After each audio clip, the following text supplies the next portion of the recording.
Alright everyone, we start off the day with a little bit of tech news. It comes from Twitter because over the last 24 hours, a surprisingly large number of people, including apparently yours truly, have been removed from the shadow banning system that Twitter has put in place. That is their QFD, their quality filter, basically as a form of censorship. They bill it as, well, we're trying to remove people who are disruptive from being on the latest and in trending and stuff. Basically pushing them aside, turning them into an echo chamber, which is exactly the wrong thing to do from the perspective of combating actual bigotry or actual hate or whatever. But these big tech firms keep trying it. Facebook tried it, it failed. YouTube is currently in the process of kind of trying it.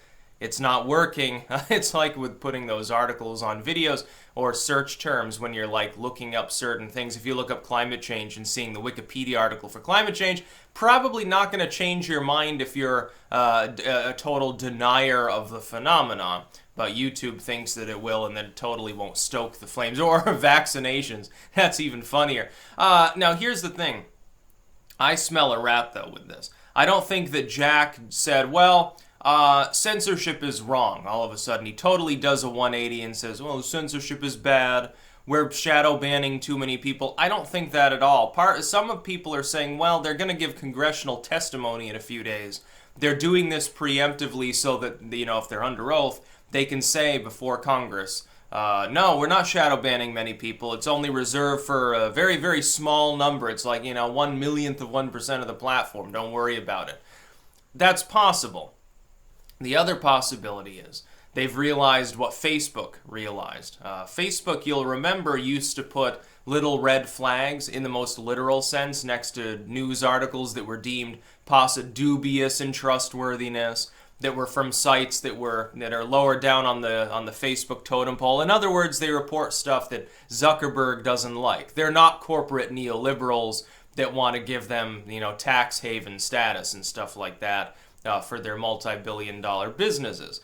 Essentially, if they're anything other than that, a real conservative, a libertarian, and maybe a really far out there progressive, like a fiscal hawk style progressive, they get, demoted. They're not considered trustworthy because they're not telling you what Zuckerberg wants you to hear. What ended up happening through the months of them using this process is that they realized that articles that were marked that way got more viewership. They actually got a significant bump because they were marked. It was like a badge of authority almost. It's like when Twitter verifies people. Verification used to be something, it's like, you are who you say you are, and Twitter considers you significant. Congratulations. Now it has nothing to do with either of those things. Now it is Twitter considers you to be tolerable for a PG-13 or below audience, and you don't rock the boat. It's gone from a badge of authority, or a mark that you're, a significant individual, to a mark that you're a slave, basically, a pawn. That you're just an establishmentarian. You're boring, in other words. That's what being verified on Twitter means now. And I look, and there are some people, very, very few, interesting political commentators. I think there's like Paul Joseph Watson and Ramsey Paul and a few others are like verified. But a lot of them, they don't even bother. Like, I haven't even bothered to put in a thing to be verified. I'm like, number one, they're probably not going to verify me anyway. Who fucking cares? I'm not going to waste my time. Number two, if I got verified, it might be a problem for my career, honestly. I don't even care if I get banned from Twitter at this point. It's so worthless as a platform. They're trying to be worse than Facebook. I've already abandoned Facebook. Facebook is pointless at this point. There's no return. The effort that you put into it, even if it's just me posting links in the Facebook group, the amount of return that I get for doing that is basically peanuts. It's not even worth fucking putting in a post and clicking post. It's not even worth it.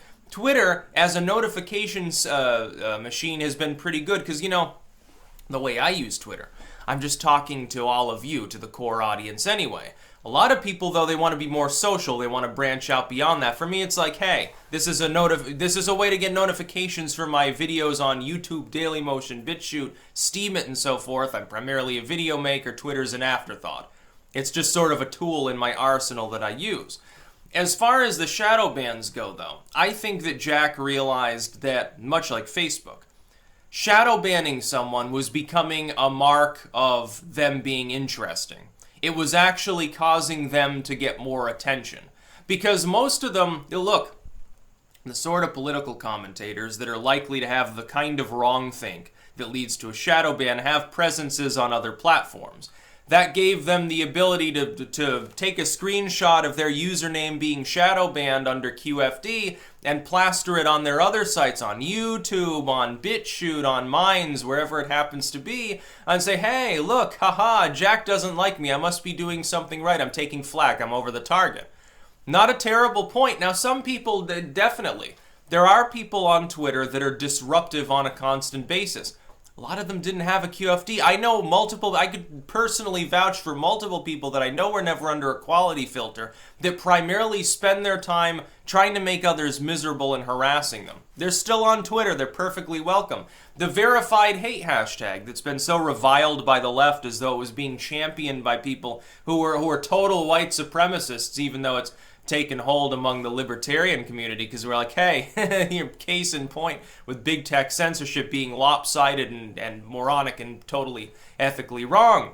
When you look at that, you're talking about thousands or tens of thousands of Twitter users who spew out the most bigoted style of hate on a regular basis based on sexual orientation, based on people's gender, based on people's race, sometimes based on people's height, among other things, or their age or whatever. You've got these people doing that, but because politically speaking, they're in line with what Silicon Valley thinks is acceptable, which is some variant of liberalism other than, the extreme far left, perhaps. They get a little bit of censorship too. If you're anything else, you'll get shadow banned or potentially just kicked off the platform. Sargon's not allowed on there because he was trolling Nazis. So let that sink fucking in for a moment. I think it was Tommy Robinson's been kicked off. Why? Who knows? I guess he wasn't a neoliberal. Oops, too bad. But if you are a neoliberal, you're welcome, even if you are literally harassing other people and trying to dox them. There are multiple accounts on there. Literally, the only purpose that they have is to try to harass other human beings and get them brigaded. But they're perfectly allowed on Twitter. Now, Twitter is not pro-censorship for everyone. It's only pro-censorship for ideas that are outside of the mainstream. What Twitter wants to be is a place, it wants to be like Instagram, where the beautiful people are. It wants to have the pretty people posting cute selfies and people engaging in mundane, Democrat versus Republican style, very, very dry, boring, 90s style dichotomous politics. It doesn't want to be a breeding ground for independent thought. Independent thought, oh my god, that's scary for Silicon Valley. That's really what it's about. So the shadow bans have been removed, but I think it's because they realized it was getting people more attention. They were more edgy. They're seen as more exciting if they've been shadow banned. They realized what Facebook realized, and now they're pulling back on that. They're formulating a different scheme. They'll probably go in the same direction, which is that they won't shadow ban people. They'll start simply demoting content. That's basically what Facebook has done.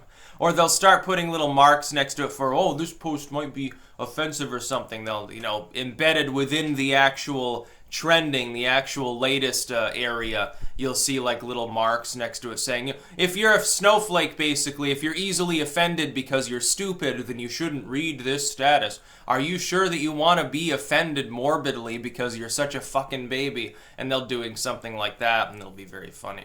That's about all. Peace out.